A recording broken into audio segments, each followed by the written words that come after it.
প্রিয় স্টুডেন্ট, আজকে আমি থ্রিডিতে কোনো সরলরেখার ডিসি অর্থাৎ ডিরেকশন কোসাইন অর্থাৎ দিক কোসাইন এবং ডিআর বা ডিরেকশন রেশিও বা দিক অনুপাত নিয়ে আলোচনা করছি। তোমরা লক্ষ্য করো। তো অ্যাকচুয়ালি ডিসি বলতে কি বুঝি? ডিসি অর্থাৎ ডিরেকশন কোসাইন হলো কোনো সরলরেখা থ্রিডিতে তিনটি অক্ষের সঙ্গে যে কোণ করে সেই কোণের কোসাইন অর্থাৎ কসই হলো ওই সরলরেখার ডিসি। তো এসো দেখা যাক কিভাবে আমরা সেই ডিসিটা নির্ণয় করি। এখানে আমি অক্ষ এঁকে নিয়েছি থ্রিডিতে, প্রধান অক্ষ ও এক্স, ও ওয়াই এবং ও জেড। এখন কোনো একটি সরলরেখা, আমি মূল বিন্দুগামী সরলরেখা ধরলাম, পি কিউ একটি সরলরেখা। ধরি এক্স অক্ষের সঙ্গে আলফা কোণ, ওয়াই অক্ষের সঙ্গে বিটা কোণ এবং জেড অক্ষের সঙ্গে গামা কোণ করেছে।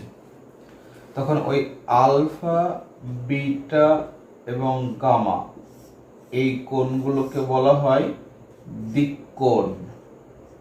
কি না? দিক কোণ। এবং এই কোণের যদি আমি কস নিই, অর্থাৎ cos of alpha, cos of beta, cos of gamma, এগুলো হয়ে যাবে ওই সরলরেখার দিক কোসাইন। দিক কোসাইন বা ডিরেকশন কোসাইন বা সংক্ষেপে ডিসি। ওকে, এই ডিসি কে আবার এল, এম, এন দিয়েও প্রকাশ করা হয়।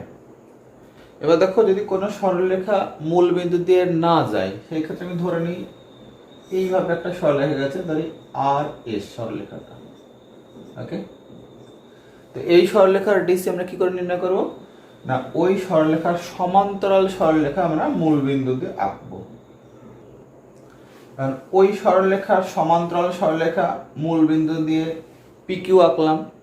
এই পিকিউ সরলরেখাটা যেহেতু আর এর সরলরেখার সমান্তরাল, তাই পিকিউ সরলরেখাটা এক্স অক্ষ, ওয়াই অক্ষ এবং জেড অক্ষের সঙ্গে যে কোণ করবে, আর এর সরলরেখাটাও ঠিক সেই কোণ করবে, তাই তো?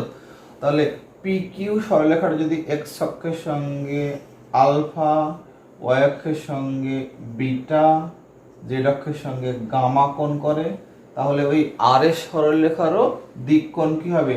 আলফা, বিটা, গামাই হবে, তাই তো? এবং খুব সহজেই তাহলে পারে কি আর এর সরলরেখার দিক কোসাইন নির্ণয় করতে পারবো। যে অর্থাৎ কোনো সরলরেখা যদি মূল বিন্দু দিয়ে না যায় সেই ক্ষেত্রে সেই সরলরেখার সমান্তরাল সরলরেখা আমি মূল বিন্দু দিয়ে এঁকে নেব এবং সেই সরলরেখার দিক কোসাইনই হয়ে যাবে ওই সরলরেখার আগের সরলরেখার দিক কোসাইন। ঠিক আছে, এবারে আমি দিক কোসাইনগুলোর মধ্যে সম্পর্ক নির্ণয় করব। ধরি আর এস একটি সরলরেখা, সেই সরলরেখার দিক কোণ আলফা, বিটা, গামা। তাহলে পারে ওই আর এস সরলরেখার দিক কোসাইন কি পাবো? Cos alpha, cos beta, cos gamma. এই কস আলফা, কস বিটা, কস গামার মধ্যে একটা সম্পর্ক আছে, সেটা আমরা নির্ণয় করব। তো আর এস সরলরেখার সমান্তরাল সরলরেখা আমি একটা নিয়েছি, যেটা এক্স অক্ষের সঙ্গে আলফা কোণ করবে, ওয়াই অক্ষের সঙ্গে বিটা কোণ করবে এবং জেড অক্ষের সঙ্গে গামা কোণ করবে। যেহেতু আমি ধরেই নিয়েছি যে আর এর সরলরেখাটার দিক কোণ আলফা, বিটা, গামা। এখন ওই মূল বিন্দুগামী যে সরলরেখা, সেই সরলরেখার উপর যে কোনো একটা বিন্দু আমি পি নিলাম। সেই পি বিন্দু স্থানাঙ্ক ধরে নিই এক্স, ওয়াই, জেড। এই পি বিন্দু থেকে এক্স অক্ষের ওপরে পি এল লম্ব টানলাম। পি বিন্দু থেকে ওয়াই অক্ষের ওপরে পি এম লম্ব টানলাম। পি বিন্দু থেকে জেড অক্ষ ওপরে পি এন লম্ব টানলাম। ওকে, তো দেখো, লক্ষ্য করো, এই ক্ষেত্রে পি ও এল একটা সমকোণী ত্রিভুজ, পি এম ও একটা সমকোণী ত্রিভুজ, পি এন ও একটা সমকোণী ত্রিভুজ। পি থেকে ও এক্স এর উপরে পি এর লম্ব টানাই, এল বিন্দুর স্থানাঙ্ক কি হবে? নিশ্চয় এক্স 0 0 হবে। একই রকম ভাবে পি থেকে ওয়াই এর উপরে পি এম লম্ব টানাই, এম বিন্দুর স্থানাঙ্ক কি হবে? 0 ওয়াই 0 হবে। এবং এন বিন্দুর স্থানাঙ্ক কি হবে? না 0 0 জেড হবে। ওকে, এবার দেখো, লক্ষ্য করো, ও পি এম ত্রিভুজ থেকে পাবো cos বিটা সমান ভূমি বাই অতিভুজ মানে y by OP. O P N ত্রিভুজ থেকে পাবো cos গামা সমান z বাই ওপি। আর ও পি এল থেকে পাবো cos আলফা সমান x বাই ওপি। ওপি হলো ও থেকে পি বিন্দুর দৈর্ঘ্য, অর্থাৎ ওপি সমান এখানে √(x² + y² + z²। এবার দেখো, লক্ষ্য করো, cos আলফা, cos বিটা এবং cos গামা তিনটে যে ডিরেকশন কোসাইন পেয়েছি তাদের বর্গের যদি সমষ্টি করি তাহলে পাবো cos² alpha plus cos² beta plus cos² gamma সমান x² by OP square plus y² by OP square plus z² by OP square. OP square এখানে কি লসাগু, x² y² plus z² equals to OP square by OP square equals to 1। তাহলে আমরা দেখতে পাচ্ছি যে direction cosine গুলোর বর্গের সমষ্টি 1, অর্থাৎ l² plus m² plus n² equals to 1, যেখানে l m n হলো কোন সরলরেখার ডিরেকশন কোসাইন। এবারে আসছি ডিরেকশন রেশিও বা দিক অনুপাত। অ্যাকচুয়ালি ডিরেকশন রেশিও বা দিক অনুপাত হলো দিক কোসাইনের সমানুপাতিক নাম্বার, অর্থাৎ যেসব সংখ্যা দিক কোসাইনের সমানুপাতিক সেই সংখ্যাগুলোকে ডিরেকশন রেশিও বা ডিরেকশন নাম্বারও বলে, অর্থাৎ দিক অনুপাত বা দিক সংখ্যাও বলা হয়। যদি এল এম এন কোনো সরলরেখার ডিসি হয় এবং এইরূপ যদি কোনো সংখ্যা আমরা পাই এ বি সি, যাতে করে A by L equals to B by M equals to C by N হয়, ইকুয়ালস টু একটা ধ্রুবক কে ধরে নিলাম, নন জিরো ধ্রুবক। হ্যাঁ, তখন আমরা এ বি সি ওই সংখ্যাগুলোকে আমরা বলবো কি ডি আর বা ডিরেকশন রেশিও বা ডিরেকশন নাম্বার বা দিক অনুপাত। ঠিক আছে, এখন আমরা এই দিক অনুপাত থেকে কিভাবে আমরা ডিসি নির্ণয়, দেখো লক্ষ্য করো, এখান থেকে আমরা পাচ্ছি L equals to A by K, M equals to B by K, N equals to C by K. Okay, এবার আমরা জানি যে ডিসি এল এম এন তার বর্গের সমষ্টি 1 হয়। আমরা জানি কি যে l² plus m² plus n² equals to 1, অতএব a² by k² plus b² by k² plus c² by k² equals to 1। এটা ইমপ্লাই করবে কি যে না k² equals two a² plus b² plus c²। তাহলে কে এর আমি দুটো মান পাচ্ছি, plus minus √a² plus b² plus c²। তাহলে আমি l পেয়ে যাব। তাহলে l ইকুয়ালস টু পাচ্ছি a by √a² A square plus B square plus C square, M equals to পাবো B by root over of A square plus B square plus C square, N equals to পাবো C by root over of A square plus B square plus C square. অর্থাৎ যদি D আর জানা থাকে সেখান থেকে আমরা DC নির্ণয় করতে পারবো, বা ডিসি জানা থাকলে তো ডি আর নির্ণয় করা খুবই সোজা। ডিসির সমানুপাতিক সংখ্যা লিখলেই সেটা ডি আর হয়ে যাবে। এবার দেখো লক্ষ্য করো এখানে কে এর মান দুটো এসেছে, এখানে আমি একটাই নিয়েছি। অ্যাকচুয়ালি সরলরেখার কোনো নির্দিষ্ট অভিমুখ থাকে না, তাই সরলরেখার ক্ষেত্রে ডাবল সেট অফ ডিসি থাকে, কিন্তু সাধারণত একটাই ধরা হয়। কিন্তু ভেক্টরের ক্ষেত্রে নির্দিষ্ট দিক থাকে, তাই ভেক্টরে কিন্তু একটি মাত্রই সেট অফ ডিসি থাকবে, কিন্তু সরলরেখার ক্ষেত্রে ডাবল সেট অফ ডিসি থাকে। কেননা একটা সরলরেখা তিনটে অক্ষের সঙ্গে যদি আলফা বিটা গামা কোণ করে, সেই সরলরেখাটি পরোক্ষভাবে ওই তিনটে অক্ষের সঙ্গেই পাই মাইনাস আলফা, পাই মাইনাস বিটা, পাই মাইনাস গামা কোণ করবে। তাই সরলরেখার ক্ষেত্রে যেহেতু কোনো নির্দিষ্ট দিক নেই, সেহেতু এর ডবল সেট অফ ডিসি থাকে, কিন্তু আমরা সাধারণত একটাই ধরে থাকি। কিন্তু ভেক্টরের ক্ষেত্রে কিন্তু একটাই সেট অফ ডিসি থাকবে। ঠিক আছে, এবারে কয়েকটা এক্সাম্পল নেওয়া যাক। এক্স অক্ষের দিক কোণ কি হবে?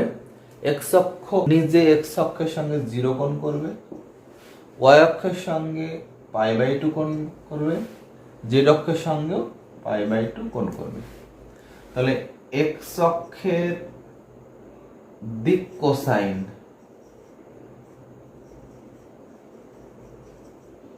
কি হবে না cos 0 cos pi by 2 cos pi by 2, মানে 1 0 0 এক্স অক্ষের দিক কোসাইন।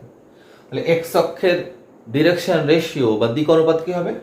এখানে 1 এর জায়গায় যে কোনো সংখ্যা 2 0 0 বা 3 0 0 বা যে কোনো সংখ্যা 0 0 এরকম ভাবে। তাহলে ওয়াই অক্ষের ডিসি কি হবে না 0 1 0 হবে, যেহেতু ওয়াই অক্ষ নিজে ওয়াই অক্ষের সঙ্গে 0 ডিগ্রি কোণ করবে, অন্য দুটো অক্ষের সঙ্গে পাই বাই 2 অর্থাৎ 90 ডিগ্রি কোণ করবে। জেড অক্ষের ডিসি কি হবে 0 0 1। ওকে, যদি কোনো সরলরেখার ডিআর দেওয়া থাকে সেখান থেকে ডিসি কিভাবে নির্ণয় করব? সাপোজ কোনো সরলরেখার ডিআর দেওয়া আছে 1 2 3। ওকে, তাহলে ডিসি কি হবে? এটা হলো ডিআর, ডিআর যদি 1 2 3 হয় তাহলে ডিসি কি হবে? নিঃসন্দেহে 1 by root over 1 square plus 2 square plus 3 square, 2 by root over 1 square plus 2 square plus 3 square, 3 by root over 1 square plus 2 square plus 3 square. তার মানে হচ্ছে 1 by 14 root 2 by root 14 3 by root 14। এটা হয়ে যাবে কি ওই সরলরেখাটা ডিসি, যার DR হলো 1 2 3। এবার দেখো লক্ষ্য করো যে কোনো সরলরেখা যদি অক্ষত্রয়ের সঙ্গে সমান কোণ উৎপন্ন করে, তাহলে সেই সরলরেখার ডিসি কি হবে? সেই সরলরেখার ডিসি নিঃসন্দেহে 1 by root 3 1 by root 3 1 by root 3 হবে। কারণ দেখো যদি সমান কোণ উৎপন্ন করে তাহলে তিনটে অক্ষের সঙ্গে কোণ হবে আলফা, তাহলে ওর ডিসি হবে cos alpha cos alpha cos alpha, তাই তো? এর বর্গের সমষ্টি কি 1, তাহলে cos square alpha plus cos square alpha plus cos square alpha সমান 1, তাহলে 3 cos স্কয়ার আলফা সমান 1, তাহলে cos আলফা সমান হলো 1 বাই রুট 3। পজিটিভটা নিলে তাহলে 1 by root 3 1 by root 3 1 by root 3, এটা কি হবে? কার ডিসি হবে না যে সরলরেখা তিনটে অক্ষের সঙ্গে সমান কোণ উৎপন্ন করেছে। এবার যদি বলা হয় যে সেই কোণটা কি হবে cos ইনভার্স 1 বাই রুট 3, তাই তো? অর্থাৎ যে সরলরেখা তিনটে অক্ষের সঙ্গে সমান কোণ উৎপন্ন করবে সেই কোণের মানটা কি হবে না cos inverse 1 by root 3। cos alpha সমান 1 বাই রুট 3, আলফা সমান কি হবে cos ইনভার্স 1 বাই রুট 3। ঠিক আছে, তারপরে দেখো লক্ষ্য করো কোনো সরলরেখা ডিসি থেকে আমরা সেই সরলরেখাটি অক্ষতলের সঙ্গে কত ডিগ্রি কোণ করেছি সেটাও আমরা নির্ণয় করতে পারবো। এবারে আমরা দুটো বিন্দুগামী সরলরেখা ডিসি এবং ডিআর নির্ণয় করব। তো ধরো এখানে আমি নিয়েছি পি এবং কিউ দুটি এন্ড পয়েন্ট বা একটা সরলরেখার উপর অবস্থিত যে কোনো দুটি পয়েন্ট, একটা হলো P x1 y1 z1, Q x2 y2 z2। এই পি কিউ সরলরেখার আমরা ডিসি নির্ণয় করব। এই পি আছে, পি বিন্দু থেকে ও এক্স ওয়াই অর্থাৎ এক্স ওয়াই যে তল আছে সেই তলে পি বিন্দু থেকে লম্ব টানলাম, পি এল। ওকে, কিউ থেকেও ওই এক্স ওয়াই তলে লম্ব টানলাম,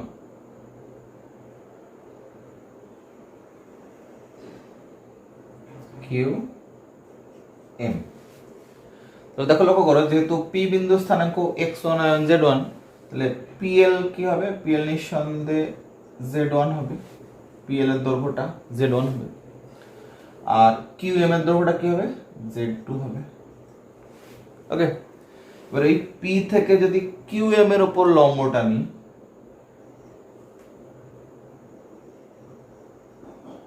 পি এন লম্ব টানি, তাহলে নিঃসন্দেহে পিএল এবং এনএম সমান হবে। তাহলে কিউএন এর দৈর্ঘ্য কি হবে? নিঃসন্দেহে z2 মাইনাস z1। ওকে, ওই কিউএন এর দৈর্ঘ্য, এই দৈর্ঘ্যটা হবে z2 মাইনাস z1। এবার দেখো, এই যে পিএল যে লম্ব টেনেছিলাম সেটাকে আমি এলপি বরাবর উপর দিকে বর্ধিত করে দিলাম। এবার ধরে নিই পিকিউ যে সরলরেখাটা, সেই সরলরেখাটার দিককোণ আলফা বিটা গামা, দিককোণ।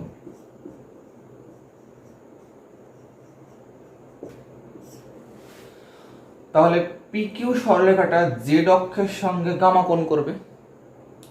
এবার দেখো লক্ষ্য করো যে এই যে পিএল সরলরেখাটা যেহেতু এক্স ওয়াই তলে লম্ব, তাহলে সেটা জেড অক্ষের সমান্তরাল। তাই পিকিউ সরলরেখাটা জেড অক্ষের সঙ্গে যদি গামা কোণ করে, তাহলে পিএল সরলরেখার সঙ্গে যেটাকে বর্ধিত করা আছে সেখানেও কি হবে? সেই সরলরেখার সঙ্গে কি করবে? গামা কোণ করবে। তাহলে এটা গামা হবে। ওকে, তাহলে এটার একান্তর কোণ এই কোণটা অর্থাৎ পি কিউ এন কোণটাও গামা হবে। ওকে, যেহেতু পিএল জেড অক্ষের সমান্তরাল, তাহলে জেড অক্ষের সঙ্গে পি কিউ সরলরেখা যে কোণ করবে, পিএল সরলরেখার সঙ্গেও সেই কোণ করবে। তাই এই কোণটা হবে গামা, তাহলে এই কোণটাও গামা। ওকে, এবার দেখো যে পি কিউ এন ত্রিভুজ আছে, সেই ত্রিভুজ থেকে আমরা পাবো cos গামা সমান ভূমি বাই অতি, ভূমি বাই অতিভুজ পি কিউ। তাহলে z2 minus z1 by P Q এর দৈর্ঘ্য। ওকে, একই রকম ভাবে আমরা দেখাতে পারবো যে cos আলফা সমান হবে x2 minus x1 by P Q এবং cos বিটা হবে y2 minus y1 by P Q এর দৈর্ঘ্য, পি কিউ। ওকে, তাহলে এইগুলোই হয়ে যাবে কি? ওই পি কিউ সরলরেখার ডিসি। পি কিউ সমান কি? না root over of x2 minus x1 তার whole square plus y2 minus y1 তার whole square plus z2 minus z1 তার হোল স্কয়ার। ওকে, অতএব cos আলফা সমান x2 minus x1 by root over of x2 minus x1 তার whole square plus y2 minus y1 তার whole square plus z2 minus z1 তার whole square. Okay, cos beta সমান y2 minus y1 by root over of এটাই x2 minus x1 তার whole square plus y2 minus y1 তার whole square plus z2 minus z1 তার whole square cos gamma সমান z2 minus z1 by root over of x2 minus x1 তার whole square plus y2 minus y1 তার whole square plus z2 minus z1 তার whole square cos gamma সমান z2 minus z1 by root over of x2 minus x1 whole square plus y2 minus y1 whole square plus z2 minus z1 whole square. তাহলে এইগুলো হয়ে গেল ওই PQ সরলরেখার BC, যেখানে P বিন্দু স্থানাঙ্ক হলো x1 z1, Q বিন্দু স্থানাঙ্ক হলো x2 y2 z2। দেখো আমরা পেলাম কি না cos আলফা সমান x2 minus x1 by PQ, cos beta সমান y2 minus y1 by PQ, cos gamma সমান z2 minus z1 by PQ। তাহলে এখান থেকে আমরা বলতে পারি যে x2 minus x1 by cos alpha সমান y2 minus y1 by cos beta equals to z2 minus z1 by cos gamma equals to PQ, একটা নন জিরো সংখ্যা। তাহলে পরে যেহেতু cos alpha cos beta cos gamma ওই সরলরেখার DC, তাহলে x2 minus x1 y2 minus y1 z2 minus z1 এটা কি হয়ে যাবে তাহলে পরে ওই সরলরেখার dr বা দিক অনুপাত। কারণ আমরা আগেই বলেছি যে দিক অনুপাত হলো দিক কোসাইনের সমানুপাতিক সংখ্যা। তাহলে কোন সরলরেখার dr বের করা খুব ইজি, সেই সরলরেখার উপর যে কোনো দুটো বিন্দুর ভুজ কোটি এবং z কোঅর্ডিনেটের পার্থক্যই হলো ওই সরলরেখার dr, এবং dr পেয়ে গেলে আমরা খুব সহজে ডিসি নির্ণয় করতে পারবো। ওকে, অতএব কোনো সরলরেখার উপর যে কোনো দুটো বিন্দু স্থানাঙ্ক যদি জানা থাকে তাহলে পরে আমরা সেই সরলরেখার ডিসি নির্ণয় করতে পারবো, dr নির্ণয় করতে পারবো। আর ডিসি নির্ণয় করতে পারলে সেই সরলরেখাটি অক্ষত্রয়ের সঙ্গে কত ডিগ্রি কোণ করেছে সেটা আমরা খুব সহজে বলতে পারবো। ওকে।